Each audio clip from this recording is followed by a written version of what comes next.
ഇത്രയും നെഗറ്റീവിലൂടെ റീച്ച് ഉണ്ടാക്കാമെന്ന് ഉള്ള ബോധമുള്ള സ്ത്രീക്ക് ഇത് കാണിച്ചു കഴിഞ്ഞാൽ നാട്ടുകാർ തെറി പറയും, അടുത്ത ദിവസം വീണ്ടും എനിക്ക് മീഡിയക്കാരോട് സംസാരിക്കാനുള്ള ഒരു കണ്ടന്റായി എന്ന് നല്ല ബോധ്യമുള്ള ഒരു സ്ത്രീയാണ്.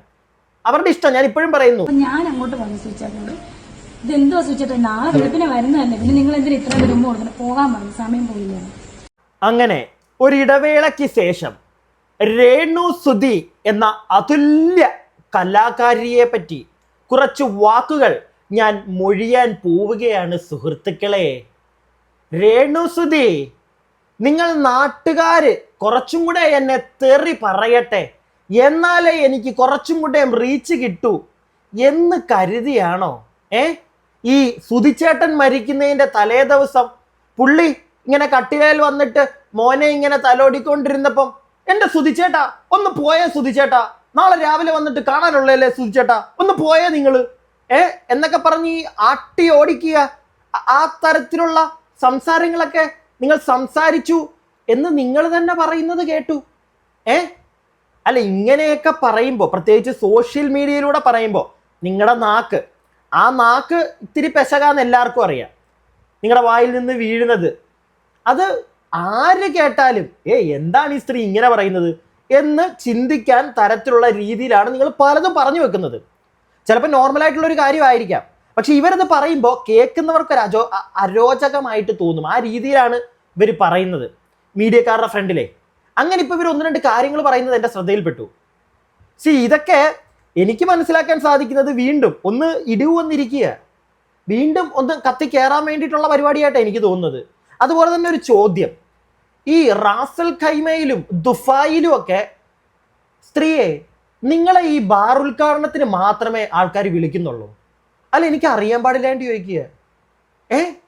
ഈ ബാർ ഉദ്ഘാടനം അത്ര മോശം പരിപാടിയൊന്നും അല്ല, ബാർ ഉദ്ഘാടനം എന്ന് പറയുന്നത്, അത് വേറെ കാര്യം. പക്ഷെ ഇതിന് മാത്രം ചേച്ചി വിളിക്കുന്നുള്ളൂ, വേറൊന്നിനും എന്താ വിളിക്കാത്തേ? പല ആളുകളും വിദേശത്ത് പലതരത്തിലുള്ള ഇനാഗുറേഷൻസിന് പോകാറുണ്ട്.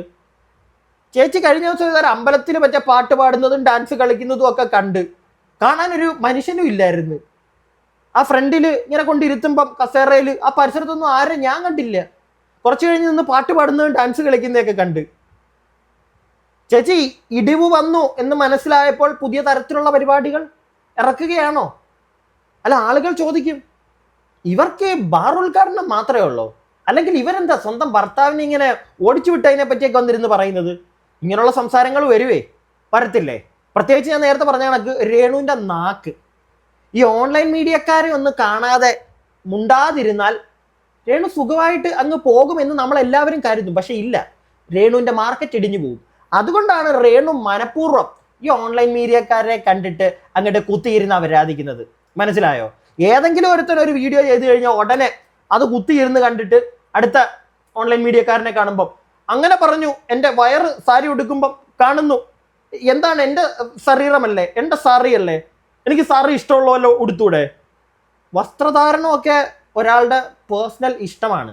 രേണുസുധി മനസ്സിലാക്കേണ്ട ഒരു കാര്യം, നിങ്ങളുടെ വസ്ത്രധാരണത്തെ പറ്റി ആരെങ്കിലും ഒക്കെ എന്തെങ്കിലും പറയുന്നുണ്ടെങ്കിൽ നിങ്ങളത് മൈൻഡ് ചെയ്യേണ്ട കാര്യം പോലും ഇല്ല. ഇത് ആരെങ്കിലും എന്തെങ്കിലും പറഞ്ഞെന്നും പറഞ്ഞ്, അല്ലെങ്കിൽ എവിടെയെങ്കിലും നല്ല കമന്റും കണ്ടെന്നും പറഞ്ഞ് അടുത്ത മീഡിയക്കാരനെ കാണുമ്പോൾ മോനെങ്കിൽ വന്നേടാ പറയട്ടറാ എന്നും പറഞ്ഞിരുന്ന് നാണമില്ലേ? ദുബായിലെ റാസൽ ഖൈമ, എനിക്കൊന്ന് മാർച്ചിലെങ്ങാണ്ട് പോവുക റാസൽ ഖൈമയ്ക്ക്. UK പോകുന്നെന്ന് പറയുന്നുണ്ടായിരുന്നല്ലോ. ഇപ്പൊ UK കഥയൊന്നും കേൾക്കുന്നില്ലല്ലോ. എവിടെ UK വിസ കട്ട് ചെയ്ത് കളഞ്ഞ അവര്. ചേച്ചി, എന്താണെങ്കിലും ചേച്ചിയുടെ ഈ കഥയിൽ നിന്ന് നമുക്ക് തുടങ്ങാം. കുറച്ച് കാര്യങ്ങൾ പറയാനുണ്ട്. വസ്ത്രധാരണം വീണ്ടും ഞാൻ പറയുന്നു, ഓരോരുത്തരുടെ ഇഷ്ടമാണ്. പക്ഷേ സാരിയൊക്കെ ഉടുക്കുന്നതിനൊരു രീതിയില്ലേ? ഓരോ ഡ്രസ്സും ഇടുന്നതിന് അതിൻ്റെതായിട്ടുള്ള ഒരു രീതി ഉണ്ടല്ലോ. ഇപ്പൊ രേണു പറയുന്നത് കേട്ടു, പണ്ടത്തെ കാലത്ത് നമ്മുടെ അമ്മൂമ്മമാരൊക്കെ ഈ മുണ്ടും ബ്ലൗസും ഇട്ടുകൊണ്ട് നടക്കുമായിരുന്നേ. പക്ഷെ മുണ്ടും ബ്ലൗസും എങ്ങനെയാണോ ഇടേണ്ടത് അതുപോലെ അവരിട്ട് നടന്നുകൊണ്ടിരുന്നത് അല്ലേ? അല്ലാതെ മുണ്ടെടുത്ത് തലയെ കെട്ടി ബ്ലൗസ് എടുത്ത് കാലിൻ്റെ 2ന്റെ ഇടക്കൂടെ കയറ്റിയിട്ട് അങ്ങനെ ആരും നടക്കുന്നത് ഞാൻ കണ്ടിട്ടില്ല. മുണ്ടും ബ്ലൗസും ഇടേണ്ട രീതിയിൽ തന്നെ മുണ്ടും ബ്ലൗസും ഒക്കെ ഇടുമ്പോൾ വയറൊക്കെ കാണൂടെ? അത് പക്ഷേ ഇടേണ്ട രീതിയിലിട്ടാണ് പലരും നടക്കുന്നത് ഞാൻ കണ്ടിട്ടുള്ളത്. നമ്മുടെയൊക്കെ അമ്മൂമ്മമാര് നമ്മൾ കണ്ടിട്ടുണ്ടേ. അല്ലാതെ ഞാൻ നേരത്തെ പറഞ്ഞ കണക്ക് ബ്ലൗസ് എടുത്ത് കാലിൻ്റെ ഇടയിൽ കൂടെ കയറ്റി ഇട്ട് ഞാൻ കണ്ടിട്ടില്ല. ഇടേണ്ട രീതി തന്നെ എല്ലാവരും ഇട്ട് കണ്ടേക്കുന്നത്. ഇത് പറയാനുള്ള കാരണമൊക്കെ ഉണ്ട്. വെയിറ്റ് ചെയ്യ്. ചാനൽ ആദ്യമായിട്ട് കാണുന്നവരെ ഒന്ന് സബ്സ്ക്രൈബ് ചെയ്യണേ. വീഡിയോയ്ക്ക് ലൈക്ക്, കമന്റ് ബോക്സിൽ നിങ്ങളുടെ അഭിപ്രായം രേണുസുധി പറഞ്ഞു തരാം. കുറച്ച് കാലക്കം കാര്യങ്ങളുണ്ട്, അത് കഴിഞ്ഞിട്ട് കമന്റ് ഇട്ടാലും മതി. പിന്നെ കമന്റ് ബോക്സിലൂടെ ഹൈപ്പ് എന്ന് പറയുന്ന കണ്ടാൽ ഞെക്കിക്കോ, വിട്ടുകളയരുത്, ഞെക്കിക്കോണം. ഓക്കെ, അപ്പൊ ഈ സാധനം രേണു ചേച്ചിയുടെ വരാൻ പോകുന്ന ഉദ്ഘാടനത്തെ പറ്റി നമുക്കൊന്ന് തുടക്കത്തിൽ തന്നെ കേൾക്കാം. ബാക്കിയൊക്കെ പുറകെ. അടുത്ത വിദേശയാത്ര എങ്ങോട്ടാ, എന്നാണ്? ഞാൻ മാർച്ച് 16-ാം തീയതി ആണെന്ന് തോന്നുന്നു. അതായത് ടിക്കറ്റ് വന്നിട്ടില്ല.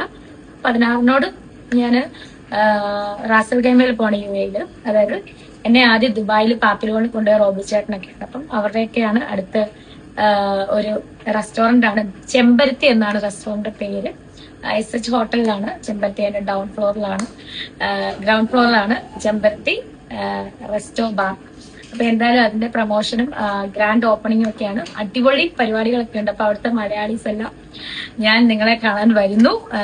മാർച്ച് 16 ആകുമ്പോഴത്തേന് ഞാൻ വരുന്നു. ഒരു 10-15 ദിവസം ഞാൻ അവിടെ കാണും. സോ നമുക്ക് എല്ലാവരും അവിടെ വരിക, ചെമ്പരത്തിയിൽ വരിക, നമുക്ക് അടിച്ചു പൊളിക്കാം. 10-15 ദിവസം ബാർ ഉദ്ഘാടനമാ? അതെന്ത് ഉദ്ഘാടനമാ? 10-15 ദിവസം ഉദ്ഘാടനം ഒരു ദിവസം കാണും, ചിലപ്പോ ഒരു 2 ദിവസം ചേച്ചി കയറി എന്ന് പാട്ട് പാടുമായിരിക്കും. 15 ദിവസം അല്ല, അറിയാൻ പാടില്ലാണ്ട് ചോദിക്കുക. പോട്ടെ, ചേച്ചിയുടെ ഇഷ്ടം. ചേച്ചിയെ കൊണ്ടുവരുന്നവര്, കൊണ്ടുപോകുന്നവര്, സ്പോൺസേഴ്സ്, അവര് നോക്കിക്കോട്ടെ. ഈ പാപ്പിലോൺ ചേച്ചി പറഞ്ഞ് ഫേമസ് ആക്കിയ ഒരു കടയാണ്. പോട്ടെ. പക്ഷെ ഇപ്പൊ തുറക്കാൻ പോകുന്ന എന്താ? ചെമ്പരത്തി അല്ലേ? ചെവിയിൽ ഒരെണ്ണം വെച്ചു കൊടുക്കണം കേട്ടാ ചേച്ചി ഉദ്ഘാടിക്കുമ്പോഴത്തേക്ക് ഒരു ചെമ്പരത്തി. അല്ല, അതിന്റെ ആവശ്യം ചേച്ചിക്ക് വരുന്നുണ്ടെന്നാണ് എനിക്ക് തോന്നുന്നത്. ഈ റെസ്റ്റോ ബാർ ഇത് മാത്രമേ ഉള്ളൂ? അതാ എനിക്ക് ചോദിക്കാനുള്ളത്. പുറത്തെന്താ ചേച്ചിയെ എന്താണ് ഒരു ഷോപ്പിന്റെ ഇനാഗുറേഷൻ, ഒരു തുണിയുടെ, ഒരു തുണിക്കടയുടെ, ഒരു വളയുടെ മലയുടെയും കടയുടെ, സ്വർണ്ണക്കടയുടെ, അങ്ങനെയുള്ള ഇനാഗുറേഷനും വല്ല പെട്രോൾ പമ്പിന്റെ അഡ്നോക്കിന്റെ ഒക്കെ പുതിയ ഏതെങ്കിലും തുടങ്ങുമ്പോ പ്ലീസ് രേണുസുതി അറബി മാഫി മുസ്കിൽ രേണുസുതി ഹേ ഒന്ന് വിളിച്ച് ഉദ്ഘാടിക്ക്. പാവം, നമുക്ക് സങ്കടം വരുന്നു. എപ്പോഴും റെസ്റ്റോ ബാർ മാത്രം. അല്ല, ചേച്ചിയെ കളിയാക്കുവാണ് ആൾക്കാർ. എനിക്കറിയാം ചേച്ചിയെ കളിയാക്കലൊന്നും നടക്കത്തില്ല കേട്ടോ, വളരെ മോശമാണ് അത്. രേണുസുതി എന്ന് പറയുന്ന ഇത്രയും പബ്ലിസിറ്റി ഉള്ള, ഇത്രയും സെലിബ്രിറ്റി ആയിട്ടുള്ള ഒരു വ്യക്തിയെ ദുബായിലേക്ക് എപ്പോഴും ഈ റെസ്റ്റോ ബാറിന് മാത്രം കൊണ്ടുവന്നത് മോശമല്ലേ? റെസ്റ്റോ ബാർ മാത്രം. പാവം, എല്ലാം സുധിച്ചേട്ടന് വേണ്ടിയിട്ട്. അതുമാത്രം കേൾക്കുമ്പോൾ ഒരു ആശ്വാസമുണ്ട്. എന്താണെങ്കിലും കഷ്ടം. അടുത്തൊരു സാധനമുണ്ട്, ഇത് നിങ്ങൾ കേട്ടോണേ. ഒരു കാര്യമുണ്ട്, സുധിച്ചേട്ടൻ ഇന്ന് മരിച്ചു. ആ തലേന്ന് എന്നെ ലാസ്റ്റ് നോക്കിയ ആ നോട്ടം തൊട്ട് ഇന്ന് ഈ നിമിഷം വരെ 3 വർഷമാകുന്നു, 3 വർഷമാകുന്നു. ഇന്ന് ഈ നിമിഷം വരെയുള്ള ഓരോ കാര്യങ്ങളും അദ്ദേഹം ലാസ്റ്റ് എന്നെ നോക്കിയിട്ട് പോയി അലമാരിയുടെ അവിടെ നിന്നിട്ട് ഞാൻ ഉറങ്ങുമായിരുന്നു. ഞാനത് ഒന്നും കൂടെ റിപ്പീറ്റ് ചെയ്യണം. ഞാൻ രാവിലെ കണ്ണ് കളിച്ചപ്പോൾ സുധിച്ചേട്ടൻ ഒരുങ്ങി നിൽക്കുക, പോകാൻ ലാസ്റ്റ് പ്രോഗ്രാമിന് പോയപ്പം ക്രോസ് ബാഗൊക്കെ ഇട്ട് ഒരുങ്ങി നിൽക്കുക.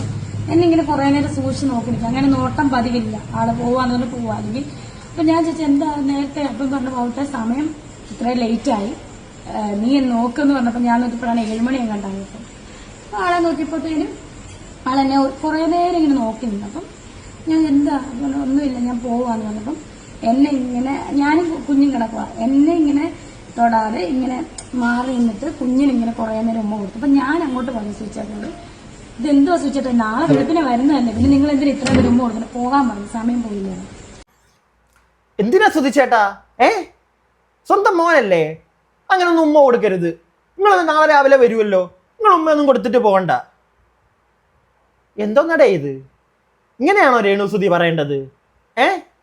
ആ കൊച്ചിന്റെ അച്ഛനല്ലേ, അച്ഛൻ എങ്ങോട്ടെങ്കിലും പോകുന്നതിന് മുന്നേ മക്കൾക്ക് ഉമ്മ കൊടുക്കും. അതിനിപ്പോ ഇത്ര പുള്ളിയെ ഒന്ന് പോയോ സുധിച്ചേട്ടാ? അതിന്റെയൊക്കെ ആവശ്യമുണ്ടോ? അല്ല, അത് ചെയ്തിട്ടുണ്ടെങ്കിൽ തന്നെ ഈ വന്നിരുന്ന് ഇതൊക്കെ ഇപ്പൊ പറയേണ്ട കാര്യം എന്താ? നിർത്തിക്കൂടെ? ആ പുള്ളി മരിച്ചിട്ട് 3 വർഷമായില്ലേ, നിർത്തിക്കൂടെ? അതാ ചോദിക്കുന്നത്, വേറൊന്നുമല്ല. നിർത്തിക്കൂടെ? 3 വർഷമായിട്ടും അയാളെ എവിടെയാണോ, സ്വർഗത്തിലാണോ നരകത്തിലാണോ, എവിടെയാണെങ്കിലും പുള്ളിക്ക് സമാധാനം കൊടുക്ക്. ഏതൊരു മീഡിയക്കാരനെ കണ്ടാലും സുധിച്ചേട്ടൻ എന്ന് എന്ത് കാര്യത്തിന്? നിങ്ങൾ നെഗറ്റീവ് റീച്ചാണ് ഉദ്ദേശിക്കുന്നതെങ്കിൽ ആൾക്കാർ വെറുക്കും രേണു, അതുപോലെ നിങ്ങളെ വെറുക്കും. ഇല്ലേ, ഞാൻ പറഞ്ഞതിനകത്ത് എന്തെങ്കിലും തെറ്റുണ്ടോ? മരിച്ച് 3 വർഷമായി, ഇപ്പോഴും അങ്ങേരെ വിളിച്ചെടുത്തോണ്ട് ഇറങ്ങുക. എന്ത് കാര്യത്തിന്? ഇതൊക്കെ രേണു ഓൾറെഡി പറഞ്ഞു പോയ കഥകളാ, വർഷങ്ങൾക്ക് മുമ്പ് തന്നെ. ഇപ്പോഴും വീണ്ടും അതും തന്നെ പറഞ്ഞ് തന്നെയും പിന്നെയും. ഓൺലൈൻ മീഡിയക്കാരെ നമ്മൾ കുറ്റം പറയാനില്ല കേട്ടോ. കാരണം അവർക്ക് റീച്ച് ഉണ്ട് ഈ സാധനത്തിനൊക്കെ. നാട്ടുകാർ തെറി പറയാൻ ചെല്ലുമെന്ന് അവർക്കും അറിയാം, രേണുവിനും അറിയാം, റീച്ച് കിട്ടും. നമുക്ക് അതൊക്കെ തന്നെ അറിയാം, അത് വേറൊരു കാര്യം. പക്ഷെ ഇതൊക്കെ കുറച്ച് ഓവറല്ലേ? നാട്ടുകാർ പിന്നെ തെറി പറയുന്നതും നിങ്ങളുടെ വസ്ത്രധാരണത്തെ കുറ്റം പറയുന്നതിനകത്ത് നമുക്കൊന്നും പറയാൻ പറ്റത്തില്ല രേണു. കാരണം നിങ്ങൾ പറയിപ്പിക്കുക നാട്ടുകാരെ കൊണ്ട്, വെറുപ്പിക്കുക നിങ്ങൾ നാട്ടുകാരെ. അപ്പൊ പിന്നെ നിങ്ങൾ എങ്ങനെ നിങ്ങളെ കണ്ടെന്ന് പറഞ്ഞൊരു ആൾക്കാർക്കൊരു ഈ ഒരു സാധനം അടിക്കും, നാട്ടുകാർ എന്തെങ്കിലുമൊക്കെ പറയും. അല്ലെങ്കിൽ പിന്നെ സോഷ്യൽ മീഡിയ വന്ന് ഈ കാട്ടായം കാണിക്കാതിരിക്കുക, ഇത് കാണിക്കുകയും ചെയ്യും. ഇനി അടുത്ത വേറൊരു സാധനം പറയുന്നുണ്ട്, ഇത് കണ്ടോണേ നിങ്ങളെ. കരച്ചിലും ഉണ്ട് രേണു സുധിയുടെ. അയ്യോ, അതാണ് സഹിക്കാൻ വയ്യാത്ത. ഇത് കണ്ടോണം. പപ്പായ്ക്കും അമ്മയ്ക്കും സുഖമില്ല, ഞാനാണ് വീട് നോക്കുന്നത്. എനിക്ക് നോക്കിയേ പറ്റത്തുള്ളൂ. എനിക്ക് എന്റെ മക്കളെ പട്ടിണിക്കിടാൻ പറ്റത്തില്ല. ഒന്നാമത്തെ കാര്യം, ഒരു ഭർത്താവ് മരിച്ചെന്ന് പറഞ്ഞ് എന്താ പറയാ, ജീവിതം വഴിമുട്ടി നിന്നപ്പം ഒരു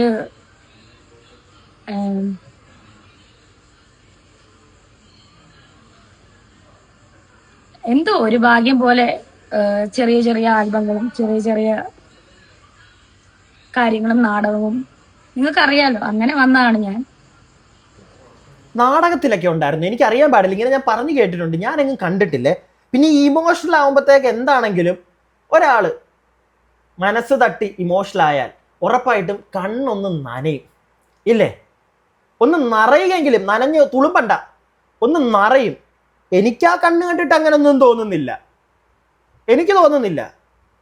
ആരാണോ ഫ്രണ്ടിൽ നിന്നത് ഇങ്ങനെ വീഡിയോ എടുക്കുന്നത് അവനെ കാണിക്കാൻ വേണ്ടി മാത്രമുള്ള കാട്ടായമാണെന്ന് നല്ല വൃത്തിക്ക് നിങ്ങളുടെ വീഡിയോ കണ്ടാൽ മനസ്സിലാവുന്നുണ്ട്. രേണു സുധി എന്ന പ്രിയപ്പെട്ട സ്ത്രീയെ എന്തിനാണ് ജനങ്ങളെ ഇങ്ങനെ നിന്ന് പറ്റിക്കാൻ? നിങ്ങൾ എങ്ങനെയാന്ന് വെച്ചാൽ ജീവിക്ക്, നിങ്ങൾക്ക് ഇഷ്ടം പോലെ നിങ്ങൾ പറയുന്ന കണക്ക് ഷോർട്ട് ഫിലിംസ്, ആൽബംസ്, ഇനാഗുറേഷൻസ്, പാപ്പിലോണോ, ബാറിൽ ഇനാഗുറേഷൻ, ബാറിൽ പാട്ടുപാടൽ, അമ്പലപ്പറമ്പിൽ പാട്ടുപാടൽ, ഈ ഇങ്ങനെയുള്ള കഥകൾ നിങ്ങൾ പറയാതെ ഇരിക്കൊന്ന്. വേറൊരു ക്ലിപ്പ് കണ്ടു, അത് ഞാൻ മിസ്സായിപ്പോയി, ഇല്ലെങ്കിൽ ഞാൻ അതും കൂടെ കാണിച്ചു തന്നേനെ. എന്തോ വസ്ത്രം, ഇവരെന്തോ കഴിഞ്ഞ ദിവസം ഏതോ ഒരു പ്രോഗ്രാമിൽ, നമ്മൾ അതൊന്നും എടുത്ത് റിയാക്ട് ചെയ്യാനൊന്നും പോയിട്ടേ ഇല്ല. ഞാൻ കണ്ടിട്ടുണ്ടായിരുന്നു ഇങ്ങനെ സ്ക്രോൾ ചെയ്തപ്പം, ഒരു സാരി ഉടുത്ത് എവിടെ ഇനാഗുറേഷൻ കണ്ട് പോയതാ. അപ്പൊ ആ സാരി ഉടുപ്പിനെ കുറെ ആളുകൾ അതിന് തെറിവിളി. അതപ്പോൾ ഒരു മീഡിയക്കാരനോട് പിന്നെ കണ്ടപ്പോൾ ഇവർ കുത്തിയിരുന്ന് ഈ റിയാക്ഷൻ വീഡിയോസും കാണുന്നുണ്ട്, ഇവരുടെ വീഡിയോയുടെ അടിയിൽ വരുന്ന കമന്റുകളെല്ലാം ഇവർ വായിക്കുന്നുണ്ട്, ഇവർ എത്രയൊക്കെ തിരക്കാണെങ്കിലും.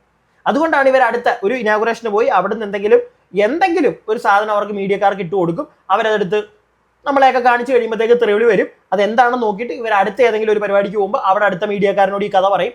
അതാണ് ഈ സ്ത്രീ ചെയ്തുകൊണ്ടിരിക്കുന്നത്, മനസ്സിലായില്ലേ? റീച്ചിന്. ഇല്ലെങ്കിൽ ഏതെങ്കിലും ഒരു സ്ത്രീ, ഈ നാട്ടുകാർ എന്തെങ്കിലുമൊക്കെ പറഞ്ഞു കഴിഞ്ഞാൽ അത് മൈൻഡ് ചെയ്യണ്ട എന്ന് സ്വയമേ ഒരു ബോധമുള്ളവർ എന്തൊക്കെ പറഞ്ഞാലും മൈൻഡ് ചെയ്യാനും പോകത്തില്ല. അടുത്ത ദിവസം വീണ്ടും ഈ കഥ പറഞ്ഞുകൊണ്ടിരിക്കാൻ പോകത്തില്ല ഇവർ. പക്ഷേ ഇന്ന് നടക്കുന്നത് നാളെ പറയും, നാളെ അടുത്ത് എന്നിട്ട് പറഞ്ഞിട്ട് അടുത്ത സാധനം ഉണ്ടാക്കും, അത് മറ്റന്നാൾ അടുത്ത ആൾക്കാരോട് പറയും. ഇങ്ങനെ റീച്ച് ഉണ്ടാക്കിക്കൊണ്ടിരിക്കുക. ഇപ്പൊ ഈ സാരി ഉടുക്കുന്നത് അതെന്താണ്? അത് എൻ്റെ ഇഷ്ടമല്ലേ, ഞാൻ എങ്ങനെ വേണമെങ്കിലും ഉടുക്കും. പണ്ടത്തെ അമ്മൂമ്മമാരെ കണ്ടിട്ടില്ലേ, മറ്റേ എന്താണ് മുണ്ടും ബ്ലൗസും ഒക്കെ ഇട്ട് അവർ വയറ് കാണിക്കുന്നില്ലേ? അതൊക്കെ ഇത്ര വലിയ പ്രശ്നമായിരുന്നോ? ഞാനും അതല്ലേ ചെയ്യുന്നുള്ളൂ എന്നൊക്കെ ഇവർ പറയുന്നത് കേട്ടു. ഞാനേ കൂടുതലൊന്നും പാട്ടാണ്. ഈ ഒരു ക്ലിപ്പ് ഞാനിവിടെ കാണിച്ചു തരാം. ഇതിന്റെ ബാക്ക്ഗ്രൗണ്ടിൽ പാട്ടുണ്ട്, അതുകൊണ്ട് ഇവർ ഡാൻസ് കളിക്കുന്നതാണ്. നിങ്ങൾ ജസ്റ്റ് ഇതൊന്ന് കണ്ടാൽ മതി. സാരി ഉടുത്തിട്ടുള്ള ഡാൻസ് കളിയാണ്, നിങ്ങൾ നോക്കിക്കോണേ. ഞാൻ കൂടുതലൊന്നും പറയുന്നില്ല, നിങ്ങൾക്ക് കാര്യം പിടികിട്ടുന്നുണ്ടല്ലോ. സാരി ഉടുക്കുന്നതൊക്കെ അവരുടെ ഇഷ്ടമാണ്. പക്ഷേ എന്തൊക്കെയോ കാര്യങ്ങൾ കാണിക്കാൻ നിൽക്കുന്നത് അത് അവർക്കും അറിയാം. അവർക്കറിയാത്ത കാര്യമൊന്നുമല്ല, അവർക്ക് നല്ല വ്യക്തമായിട്ടറിയാം. ഇച്ചിരിയെങ്കിലും വിവരവും ബോധമുള്ളവരായിരിക്കുമല്ലോ, ഇച്ചിരിയെങ്കിലും. ഇത്രയും നെഗറ്റീവിലൂടെ റീച്ച് ഉണ്ടാക്കാമെന്ന് ഉള്ള ബോധമുള്ള സ്ത്രീക്ക് ഇത് കാണിച്ചു കഴിഞ്ഞാൽ നാട്ടുകാർ തെറി പറയും. അടുത്ത ദിവസം വീണ്ടും എനിക്ക് മീഡിയക്കാരോട് സംസാരിക്കാനുള്ള ഒരു കണ്ടന്റായി എന്ന് നല്ല ബോധ്യമുള്ള ഒരു സ്ത്രീയാണ്. അവരുടെ ഇഷ്ടം. ഞാൻ ഇപ്പോഴും പറയുന്നു, ഡ്രസ്സ് ഇടുന്നതൊക്കെ അവരുടെ ഇഷ്ടം. പക്ഷെ ചേച്ചി, നിങ്ങൾ മനഃപൂർവ്വം ഇങ്ങനെ ഓരോന്ന് കാണിച്ചിട്ട് ആൾക്കാർ തെറി പറയണമെന്ന് ആഗ്രഹിച്ച് ഇത് ചെയ്യുന്നു എന്ന് ഏതൊരാൾക്ക് കണ്ടാലും മനസ്സിലാവും. അല്ലെങ്കിൽ സാരി നിങ്ങൾ മാത്രമൊന്നുമല്ല, കേരളത്തിൽ ഒരുപാട് അമ്മമാരും പെങ്ങന്മാരും സാരി ഉടുക്കാറുണ്ട്, ഇല്ലേ ചേച്ചിമാരെ? ഇല്ലേ? ഇങ്ങനെ ഫ്രണ്ടിൽ മീഡിയക്കാർ നിൽക്കുന്നു എന്ന് അറിഞ്ഞുകൊണ്ട് ചില കാര്യങ്ങൾ നിങ്ങൾ കാണിക്കാൻ നിൽക്കുവോ? ഇല്ലല്ലോ. എനിക്ക് തോന്നുന്നില്ല, മാക്സിമം മറയ്ക്കും. ഇനിയിപ്പം അവർ അത് കാണിക്കുന്നുണ്ടെങ്കിൽ അവരുടെ റീച്ചിന് അത്രേ ഉള്ളൂ, അത് അവരുടെ ഇഷ്ടമാണ്. പക്ഷെ സംഗതി ഇതാണ്, അത് ഞാൻ പറയും, റീച്ചിന് വേണ്ടിയിട്ട് അത് അവർക്കും അറിയാം. മനസ്സിലായില്ലേ? അതിൽ നിങ്ങൾ നാട്ടുകാരെ പൊട്ടന്മാരാക്കാൻ ശ്രമിക്കരുത് രേണുസുതി. അത്രേ എനിക്ക് പറയാനുള്ളൂ. ഞാൻ ഈ പറഞ്ഞത് എൻ്റെ അഭിപ്രായം മാത്രമാണ്. പ്രിയപ്പെട്ടവരെ, നിങ്ങളുടെ അഭിപ്രായങ്ങൾ താഴെ കമന്റ് ബോക്സിൽ. അടുത്ത വീഡിയോ ആയിട്ട് നമുക്ക് എത്രയും പെട്ടെന്ന് കാണാം. അടുത്ത വീഡിയോ ആയിട്ട് കാണുന്നവരേക്കും stay tuned and stay weird.